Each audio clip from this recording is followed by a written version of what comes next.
Et c'est le mois de mars, donc c'est le rendez-vous des photographiques.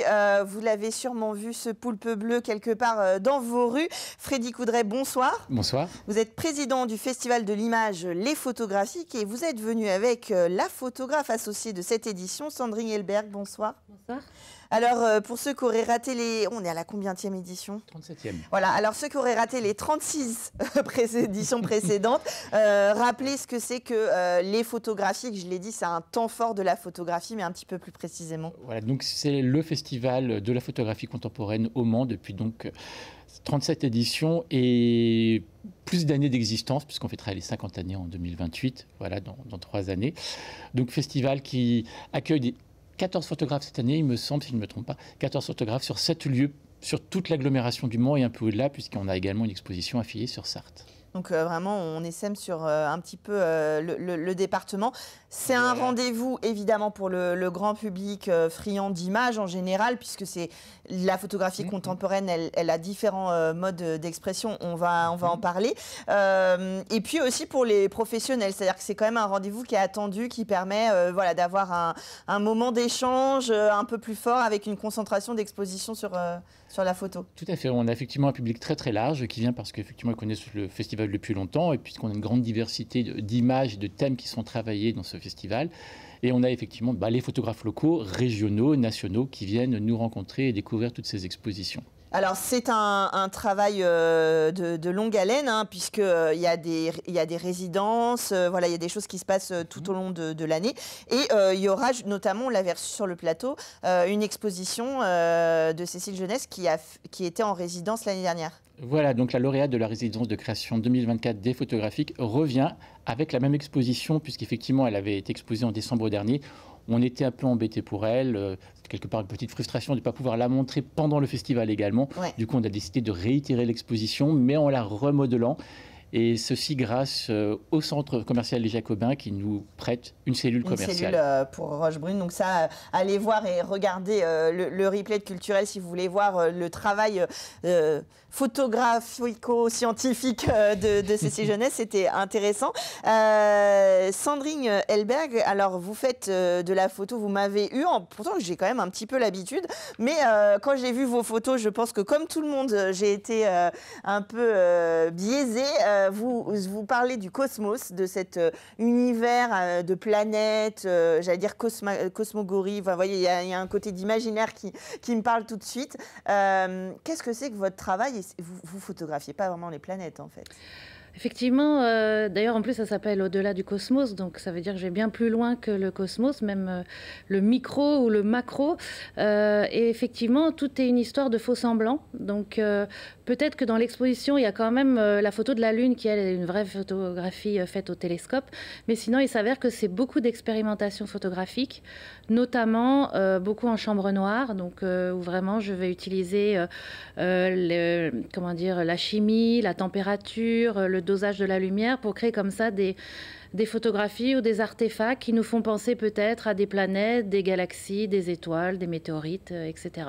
Voilà. Il y a un côté très... pardon, j'ai perdu le mot. Très... Oh, bah, je vais y arriver. Sur la photo, enfin, quand vous parlez de chambre noire, par rapport au travail de lumière et de développement de la photo sur la technique traditionnelle. Exactement. Grande majorité des photographies ont été faites en photographie argentique.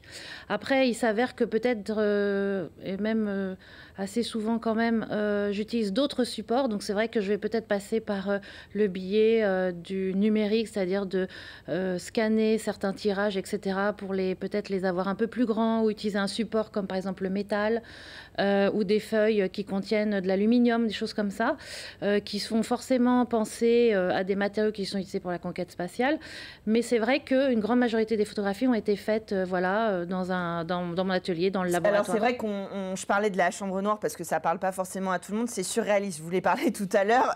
Moi ça m'avait un peu pensé au rayogramme de Man Ray à un certain moment, sur cette idée de jouer avec la lumière et de se servir vraiment du développement photographique comme comme d'un moyen d'expression, comme un art. Et ça, peut-être les jeunes générations l'ont un petit peu moins en tête, mais c'est lorsqu'on développe la photo et qu'on révèle l'image sur le papier qu'il y a tous ces réglages de photos et que vous pouvez amener d'autres éléments dans la photo. Effectivement, les rayogrammes, c'est une très belle référence parce qu'on utilisait des objets composés sur le papier photosensible et effectivement, à l'aide de la chimie, de la lumière, on révélait comme ça ce qu'on appelle aussi des photogrammes. Et aussi, on peut aussi parler de chimigramme quand on utilise aussi la chimie, sa température et sa concentration. Donc moi, c'est vrai que tout ça, je mélange, je fais ma petite cuisine et après, je révèle des images qui sont inspirées de celles qu'on peut voir de la NASA. Donc il y a beaucoup d'amusement, hein, forcément. Et puis aussi, c'est aussi beaucoup d'erreurs, beaucoup de hasard, etc. Et c'est ça que je trouve assez fantastique, c'est que je ne peux jamais refaire. Parfois, peut-être. Et complètement, d'accident, totalement. Et c'est vrai que le visuel qui a été choisi dans le programme réunit vraiment tout ça, puisqu'en fait, c'est tout simplement un objet circulaire qui nous fait penser à une planète, et après, la chimie est versée, vaporisée, etc., pour nous faire penser à des étoiles, je sais pas, une planète en feu, enfin, tout ce qu'on veut. Voilà. Et comment vous, en tant qu'artiste, photographe, vous avez été sur ce terrain-là, pour arriver à ce vocabulaire d'images ? Alors, c'est assez simple, faut pas aller chercher extrêmement loin. Mon père était ingénieur aérospatial et donc c'est vrai que j'ai toujours été baignée par peut-être une projection, une projection vers l'espace et le cosmos, parce que lui travaillait sur la fusée Ariane essentiellement. Et j'ai toujours eu une appétence pour l'astronomie, mais je ne savais pas en tant qu'artiste comment je pouvais m'approprier ce sujet sans passer par des outils scientifiques.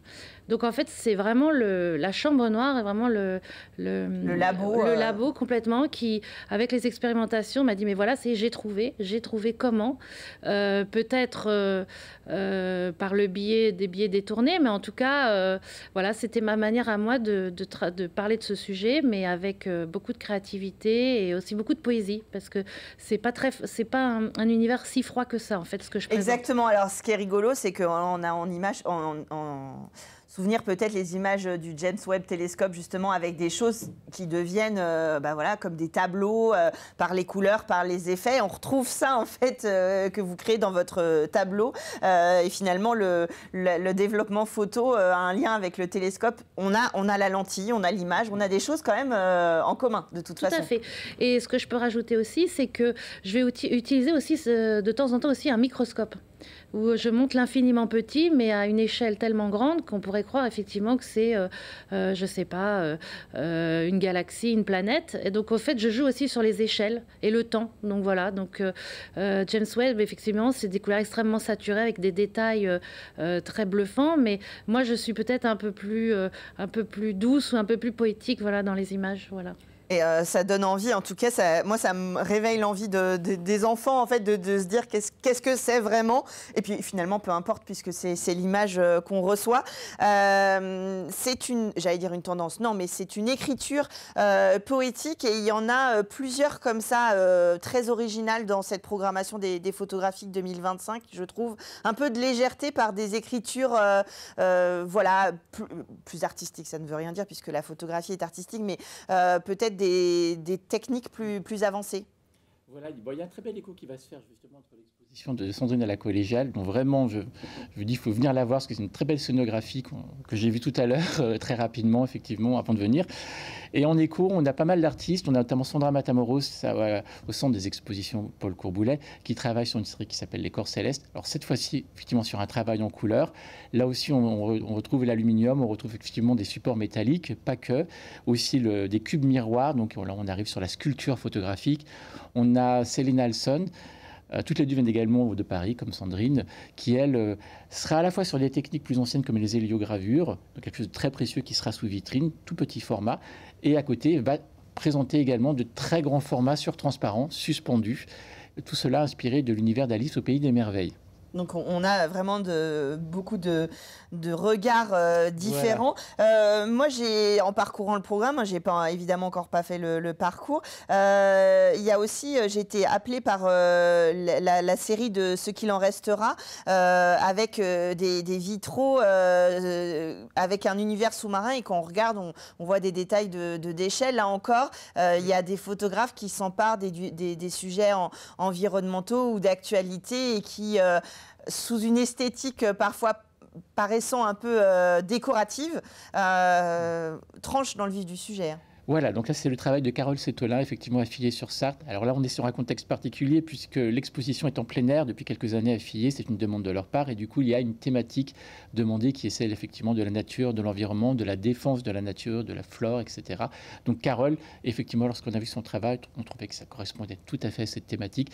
Ce travail effectivement évoquant des animaux marins sous forme de vitrail de couleur cyanotype, effectivement, comme l'affiche d'ailleurs. Le cyanotype reste comme effectivement une technique très d'actualité, très utilisée par les photographes contemporains actuellement. On a aussi à Courbeulé Alexis Pichot qui lui travaille sur une thématique là aussi très contemporaine liée à l'environnement, mais plutôt à la défense de l'environnement, puisque lui c'est sur le sujet brûlant de l'autoroute A69 dont on parle beaucoup en ce moment, et de ces fameux écureuils, ces militants qui sont dans les arbres pour essayer de faire reculer l'avancée de l'autoroute. Alors c'est vrai que ça permet aussi d'avoir un regard réel mais sensible sur l'actualité. L'affiche, vous en parliez rapidement, Bastien Deschamps, Le Poulpe, c'est aussi une série qui mêle de la photographie avec de l'IA, différentes techniques, et ça devient de vrais tableaux. Tout à fait. Donc Bastien Deschamps, donc effectivement Le Poulpe au regard de soi, qui est notre affiche, d'ailleurs qui fait beaucoup parler d'elle. J'en ai eu pas mal d'échos ces derniers temps, comme on la retrouve partout en ville, comme vous le disiez. Et du coup, c'est un travail lié à l'IA qui utilise là aussi une technique ancienne. Justement, on est sur le cyanotype. Et en fait, il a utilisé le cyanotype parce que le cyanotype est né en même temps que le roman de Les Chants de Maldoror, en fait. C'est la même année. Donc du coup, pour lui, comme il travaillait sur les Chants de Maldoror en utilisant l'IA, il trouvait logique d'utiliser une technique ancienne, mêlée du coup avec quelque chose de très contemporain comme l'IA qui pose polémique, parce que c'est un travail à la fois poétique mais en même temps critique. Bien sûr. Voilà, donc il utilise l'IA, il a injecté des vers des Chants de Maldoror, enfin des phrases de cette œuvre majeure qui a aidé au surréalisme justement. Et avec ces images, avec ces vers plutôt, il a créé des images effectivement qui sont très intrigantes, qui peuvent faire peur pour certaines ou d'autres qui au contraire sont très poétiques. Donc, de toute façon, voilà, il y a des esthétiques très différentes. Le principe des photographies, c'est pas forcément de tout apprécier et d'y voir un aspect déco, mais justement bien de découvrir des œuvres d'artistes contemporains. Donc, du 15 mars au 13 avril, avec ce samedi, le fameux parcours où on peut aller visiter l'ensemble des expositions et échanger avec vous, ceux qui font la programmation et les artistes. Exactement, donc voilà notre temps fort, donc l'inauguration ce samedi 15 mars à partir de 14h à la Collégiale. Donc nous commencerons avec l'exposition de Sandrine et puis on va aller voir toutes les expositions sur la métropole. On ne peut pas aller à Filly, on ira le lendemain pour le vernissage à 11h.